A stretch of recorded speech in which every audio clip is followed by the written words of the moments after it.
재작년 여름 섬진강 하류에서 발생한 수해와 관련해서 국가 배상을 받지 못할 위기에 놓인 사례들이 적지 않습니다.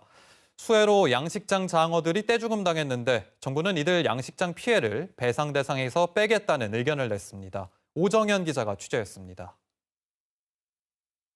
재작년 여름 섬진강 제방이 무너지면서 서종원시의 장어 양식장은 온통 흙탕에 휩쓸렸습니다. 당시 15억 원어치 들여온 새끼 뱀장어가 떼죽음 당하는 걸 속수무책으로 지켜봤던 서 씨는 또다시 좌절했습니다. 정부가 장어 양식장 피해는 배상하지 않겠다는 의견을 환경분쟁조정위에 냈기 때문입니다. 피해가 큰 장어 양식장 조사를 두고 당시 지자체가 고용한 손해사정업체가 난색을 보이자 양식장 주인들이 따로 돈을 모아 손해평가를 맡겼는데 정부가 뒤늦게 공신력이 없다고 지적한 겁니다. 시에서 임명한 손해사정이 여기는 못 해준다고 규모가 너무 커서 시간도 많이 걸리고 그럼 우리는 평가를 받아야 되는데 어떻게 해야 되냐.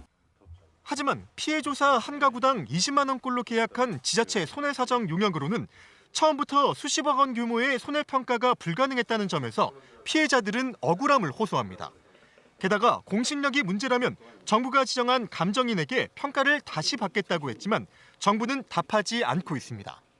이유가 있으면은 거기에 합당하게 서로 분쟁조정위원회라는 게 이렇게 서로 조정하는 것이 원칙이 아니겠습니까? 그런데 무슨 원칙도 없는 것 같고. 수해를 입은 장어 양식장은 섬진강 하류에서 모두 9곳. 기대에 미치지 못한 낮은 국가 배상률에 이마저도 받지 못할 위기에 놓인 사례가 잇따르면서 수해민들의 실망이 커지고 있습니다. KBS 뉴스 오정현입니다.